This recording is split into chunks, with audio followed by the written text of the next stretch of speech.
Hi, this is EMK and you're watching EMK's Dose and welcome to 9th episode of Share Market Beginner to Pro. 9th episode मा आइसकेका छौं। अब चाहिँ beginner to pro मा पनि हामीहरु लगभग pro लेभलमा पुगिसकेका छौं किनभने हामीहरु एपिसोड 7 बाट नै लगभग सेकेन्डरी मार्केटको बारेमा अलिकति जानिसकेका छौं किनभने एपिसोड सायद मैले 2-3 एपिसोड अगाडिबाट नै हजुरहरुलाई ब्रोकर अकाउन्ट बनाउन सिकाइसकेको छु। टीएमएस अकाउन्ट पनि हामीहरुले बनाइसकेका छौं र टीएमएस अकाउन्टलाई हामीहरु युज गर्न पनि सिकिसकेका छौं एपिसोड 8 मा। सो युज गर्न सिकिसकेपछि अब त्यसबाट कारोबार पनि त गर्नु पर्यो नि हैन र? सधैँभरि आईपीओ मात्रै भरेर शेयर बजारमा कारोबार त हुँदैन किनभने आईपीओ त कहिलेकाहीँ के भन्ने मलाई त अझसम्म परेकै छैन। सो कमेडी नगरौ है किनभने अब मलाई परेकै छैन आईपीओ। सो अब आईपीओ नपरेपछि कारोबार गर्ने भनेकै दोस्रो बजारमा हो। सो दोस्रो बजारमा कारोबार गर्नको लागि अब हामीहरुले आज एपिसोड 9 बाट सिक्ने छौं। सो एपिसोड 9 मा दोस्रो बजारमा कारोबार गर्नु भन्दा अगाडि चाहिँ केही कुरा किन्नु भन्दा अगाडि चाहिँ यहाँ चाहिँ यस्तो सिस्टम छ कि हामीहरुले केही कुरा धितो राख्नु पर्ने हुन्छ के। फाइनान्शियल ल्याङ्ग्वेजमा कोल्याटरल, शेयर मार्केटमा यसलाई चाहिँ कोल्याटरल भन्छ। कोल्याटरल फन्ड भनेर कोल्याटरल अमाउन्ट हो कि के लेख्नु कोल्याटरल फन्ड भन्छ कि कोल्याटरल अमाउन्ट भन्छ हैन, त्यो कोल्याटरल चाहिँ हामीहरुले लोड गर्नुपर्ने हुन्छ। सो कोल्याटरल कसरी लोड गर्ने त? कोल्याटरल भनेको धितो। हामीहरुले शेयर बजारमा के कारोबार गर्नु भन्दा अगाडि चाहिँ हामीहरुले लगभग अलिकति पैसा चाहिँ कोल्याटरलमा राख्नु पर्ने हुन्छ किनभने ब्रोकरलाई चाहिँ थाहा हुँदैन कि यो मान्छेले अब किनिसक्यो र हामीहरुले यतिकै कुनै कम्पनीको लगभग 50 युनिट शेयर किन्दिम ल 50 किता शेयर किन्दै छौं किनिसक्यौं हामीहरुले अनि हामीहरुलाई के हिसाबमा ब्रोकरले किन्दिन त? हामीहरुले पछि पैसा तिर्न सक्छौं कि सक्दैनौं? सो हामीहरुले पैसा तिर्न सक्छौं कि सक्दैनौं भन्ने कुरा चाहिँ हामीहरुले धितो राखिदिएपछि उसले बल्ल विश्वास गर्छ कि यो मान्छेले किन्न सक्छ होला सायद। सो त्यही पैसा हामीहरु त्यहाँ लोड गरिदिएर राखिदिएपछि ल अब यो मान्छेले 50,000 रुपैयाँ कोल्याटरल राखेको छ भनेपछि यसले 50 किता किन्दाखेरि खासै केही फरक पर्दैन होला, उसले तिर्न सक्छ भन्ने विश्वास एउटा ब्रोकर कम्पनीमा हुन्छ। र ब्रोकर कम्पनीहरुले हामीहरुले जस्तै कोल्याटरल 4000 राखेको छ भने चाहिँ कुनै कुनैहरुले चाहिँ हामीलाई 4 गुणा बढी सम्म कारोबार गर्न दिन्छ। जस्तै 4000 हामीहरुले कोल्याटरल लोड गरेर राखेको छौं भने चाहिँ 16,000 सम्मको कारोबार गर्न दिन्छन् उनीहरुले हामीहरुलाई है। तर हामीहरुले पछि चाहिँ तिर्नु पर्ने हुन्छ। उनीहरुले हामीहरुलाई शेयर किनिदिसकेपछि हामीले त्यो शेयरको पैसा हामीहरुले बुझाइसक्नु पर्ने हुन्छ। उनीहरुले दिएको डेटमा 2-3 दिन दिन्छ उनीहरुले टाइम हामीहरुलाई। सो हामीहरुले दिँदाखेरि चाहिँ हाम्रो त्यही कोल्याटरलमा भएको अमाउन्टबाट नै दिन पनि सकिन्छ अनि हामी फेरि बैंकिङ प्रोसेसबाट दिन पनि सकिन्छ। त्यसो भए अब यो कोल्याटरल चाहिँ कसरी लोड गर्ने त? कसरी हामीहरुले ब्रोकर अकाउन्टमा राख्ने त? कोल्याटरल अमाउन्ट कसरी उनीहरुलाई दिने त? धितो कसरी राख्ने हो? यो चाहिँ हामीहरुसँग दुईवटा मेथड छ है। दुईवटा मेथड मध्ये फर्स्ट मेथड भनेको एउटा सिधा तरिका, ब्रोकर अफिसमै गएर उनीहरुलाई ब्ल्याङ्क चेक दिएर ल कोल्याटरल यति राख्नु पर्यो भनेर अब उनीहरुलाई भन्नु पर्यो। यदि नजिकै कोल्याटरल यदि नजिकै ब्रोकर अफिस छ भने त ठिकै छ। त्यही पनि अब नजिकै भए पनि आज भोलि त इन्टरनेटको जमाना छ, मोबाइल फोन सबैको हातमा छ, ल्यापटप इन्टरनेट सबैसँग छ भनेपछि चाहिँ अब अनलाइनबाट नै जाउँ न हैन, अनलाइनबाट नै सिकौं कोल्याटरल कसरी लोड गर्ने भनेर। सो कोल्याटरल लोड गर्नको लागि हामीहरुले सिम्पल तरिकाले टीएमएस सिस्टमबाट नेप्सेको अनलाइन टीएमएस बाट नै मजाले लोड गर्न सकिन्छ। र एउटा बेस्ट आइडिया तपाईलाई भनिदिन्छु मैले, सायद अरु कसैले भन्दैन होला यस्तो कुरा। म चाहिँ के भनिदिन्छु भन्दाखेरि चाहिँ तपाईलाई यदि तपाईहरुले 50,000 को कारोबार गर्दै हुनुहुन्छ भने चाहिँ 50,000 नै कोल्याटरल लोड गरिदिनुस्। किन भन्दाखेरि तपाईहरुलाई पछि जस्तै तपाईहरुले 50,000 सम्मको कारोबार त यदि तपाईले 15,000 कोल्याटरल लोड गरे पनि तपाईहरुले 50,000 को कारोबार गर्न त सक्नुहुन्छ। र यदि 50,000 को तपाईले कारोबार गरिसकेपछि फेरि 50,000 तिर्नको लागि चाहिँ फेरि त्यही तपाईले कोल्याटरल लोड गर्ने सिस्टमबाट फेरि त्यही बैंकिङ प्रोसेसबाट सरर जानुपर्छ कि आजभोलि त यो कनेक्ट आईपीएस भन्ने फेरि यस्तो झमेला प्रोसेस छ हैन। कनेक्ट आईपीएस युज गर्नुपर्ने हुन्छ हामीहरुले किनभने बैंकिङ सिस्टम चाहिँ दुईवटा बैंकलाई मात्र दिएको छ, यो प्रभु बैंक र सिद्धार्थ बैंकलाई हैन, प्रभु बैंक र ग्लोबल आईएमई बैंकलाई दिएको छ। अरु बैंकबाट चाहिँ हामीले त्यही कनेक्ट आईपीएस गर्नुपर्छ र कनेक्ट आईपीएस गर्दा चाहिँ अब फेरि पैसा बुझाउनु पर्दाखेरि चाहिँ झमेला गर्नुपर्छ। त्यही भएर 50,000 को कारोबार गर्दै हुनुहुन्छ भने चाहिँ 50,000 नै कोल्याटरल राखिदिनुस्, पछि कोल्याटरलबाट ट्याक्क फन्ड सेटलमेन्ट गर्न मिल्छ। त्यही कोल्याटरललाई नै मैले पैसा तिर्दै भनेर देखाइदिन मिल्छ के उनीहरुलाई। सो 1 लाख को कारोबार गर्दै हुनुहुन्छ भने चाहिँ 1 लाख नै कोल्याटरल राखिदिनुस् हैन, अनि त्यसपछि आनन्द हुन्छ। सो मैले चाहिँ अब तपाईहरुलाई कोलाट्रल कसरी लोड गर्ने भनेर अनि एउटा कुरा अब शेयर चाहिँ खरिद गर्नको लागि बिक्री गर्नको लागि त पर्दैन यो कोलाट्रल लोड गर्नको लागि अब हामीहरुलाई खरिद गर्नको लागि चाहिँ कुनै पनि शेयरहरु सेकेन्डरी मार्केटबाट बाइ गर्नको लागि चाहिँ हामीहरुले कोलाट्रल लोड गर्नै पर्ने हुन्छ र त्यही कोलाट्रल लोड गर्न म हजुरहरुलाई सिकाउँदै छु कनेक्ट आईपीएस युज गरेर सो टाइम पास नगरौं लेट्स बिगिन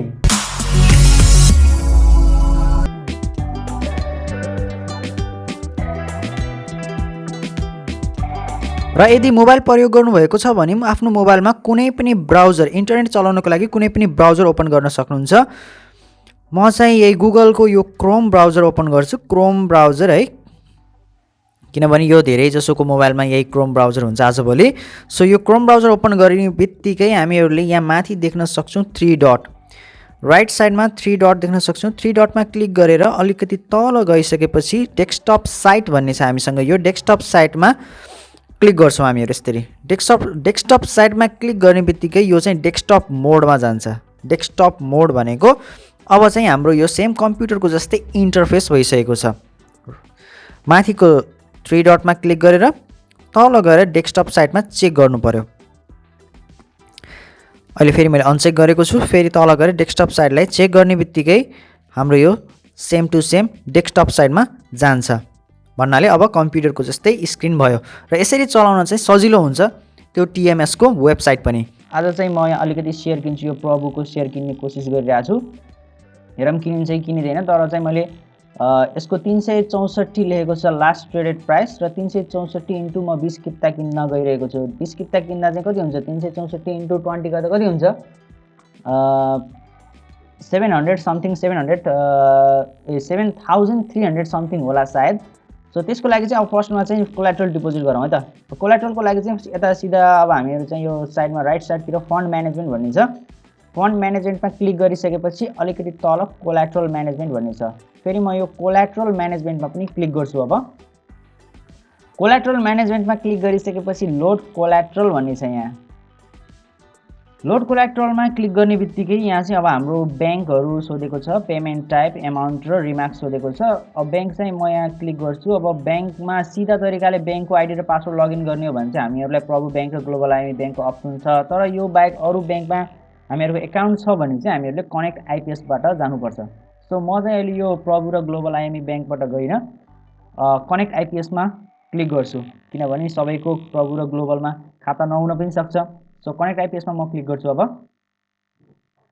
र पेमेन्ट टाइपमा चाहिँ हाम्रो कोलाट्रल डिपोजिट छ यो केही पनि नगर्नु होला यसलाई सो अमाउन्टमा चाहिँ म अब कति भन्दाखेरि 6500 लोड गर्दिन्छु किनभने 1400 अलरेडी मेरो कोलाट्रल यता अवेलेबल कोलाट्रल हेर्न सकिन्छ यता साइडमा हेर्नुस् टोटल कोलाट्रल मेरो पहिले नै 1408.70 छ सो अमाउन्ट चाहिँ मैले 6500 अहिलेलाई डिपोजिट गर्दिन्छु कोलाट्रलमा रिमार्क्स चाहिँ केही लेख्नु होला लेख्नै पर्छ सो कोलाट्रल फर बाइङ भनेर लेखिदिन्छु म अहिले सो कोलाट्रल फर बाइङ लेखिसकेपछि अब चाहिँ म सबमिट गर्छु एउटा प्रम्प्ट स्क्रिन आउँछ यहाँ कन्फर्म सबमिट भनेर अब सबमिट कन्फर्म गर्नको लागि फन्ड डिपोजिट गर्नको लागि are you sure you want to deposit the fund भनेको छ यसमा चाहिँ अब यस गर्नु होला हजुरहरुले पनि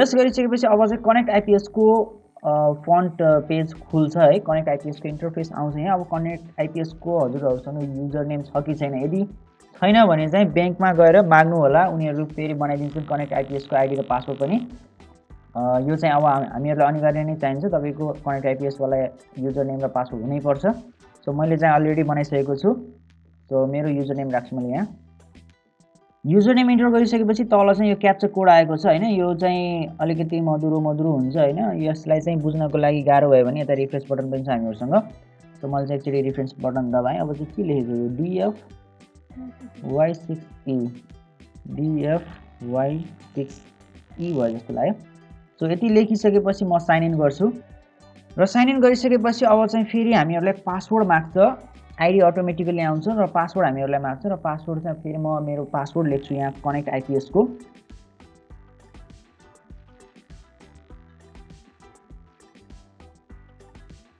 कनेक्ट आईपीएस को पासवर्ड राखिसकेपछि फेरि म साइन इन बटनमा क्लिक गर्छु अब साइन इन गरिसकेपछि लगइन गरिसकेपछि हामीहरूलाई यो पेमेन्ट डिटेल्स आउँछ यहाँ है।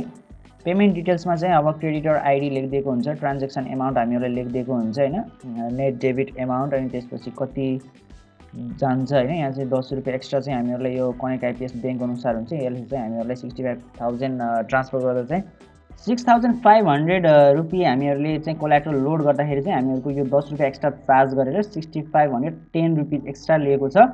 सो 10 रुपियाँ चाहिँ हामीहरूले चार्ज लिएको छ। यो बैंक अनुसार फरक पर्छ, कसैले धेरै पनि लिन सक्छ, कसैले थोरै पनि लिन्छ, कसैले लिँदै लिन्न है। सो डेबिट एकाउन्ट अब आफ्नो एकाउन्ट चुज गर्नुपर्ने हुन्छ यहाँ तल हामीहरूलाई।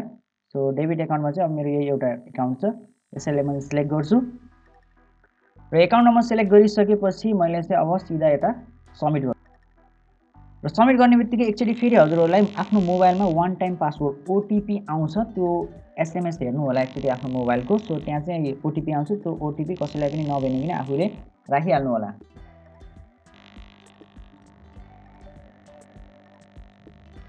र मैले पनि मेरो ओटिपी राखिसकेको छु र यति लेखिसकेपछि अब चाहिँ म यहाँ तल गएर फेरि सबमिट बटनमा क्लिक गर्छु। सबमिटमा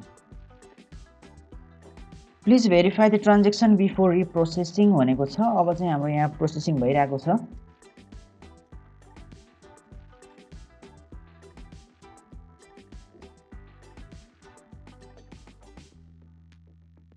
प्रोसेसिङ देखाइरहेको छ है, यहाँ प्रोसेसिङ देखाएको छ। एकचोटि मैले यसभन्दा अगाडि पनि 5,000 ट्रान्सफर गरेको थिएँ, त्यो चाहिँ 6,500 को अहिले यहाँ हामीहरूलाई स्ट्याटसमा प्रोसेसिङ देखाइरहेको छ। अहिले चाहिँ यो नेप्से टिएमएस ड्यासबोर्डमा एक्चुअली क्लिक गर्छु म र प्रोसेसिङ कम्प्लिट भइसकेपछि माई कोल्याट्रल समरीमा चाहिँ यो अहिले 1408 छ। यहाँ चाहिँ तपाईँको अब 6,500 मैले एड गरिदिएको छु र टोटल कति हुन्छ त्यही अनुसार आउँछ। अब यहाँ केही टाइम लाग्छ, 1-2 मिनट लाग्न सक्छ, कहिलेकाहीँ 5 मिनट्स पनि लाग्छ टाइम। फाइनली 1 मिनटपछि सायद 1 मिनटपछि मेरो यहाँ कोल्याट्रल समरी एड भइसकेको छ। अब चाहिँ 7,908.70 छ मसँग माई कोल्याट्रल समरीमा। अब चाहिँ मैले चाहिँ ल यति एमाउन्टको अब सेयरहरू चाहिँ जति पनि किन्न सक्छु है त। सो कोल्याट्रल लोड गर्दा गर्दै भिडियो लामो भइसकेको छ। त्यो अब मैले यही भिडियोमा नै एउटा सेयर बाई पनि गरेर देखाउँछु भनेको थिएँ, एउटा कुनै कम्पनीको सेयर किनेर पनि देखाउँछु भनेको थिएँ। भिडियो लामो भइसकेको छ। अब हेर्दा हेर्दै तपाईँहरूलाई पनि निद्रा लागिसक्यो होला। सो मैले चाहिँ यो सेयर चाहिँ अर्को एपिसोडमा मैले किनेर देखाउँछु। ट्याक्क धेरै लामो भिडियो बनाउँदिनँ मैले, 5-6 मिनटको भिडियोमा मैले ट्याक्क एउटा कुनै सेयर किनेर हजुरहरूलाई देखाउनेछु।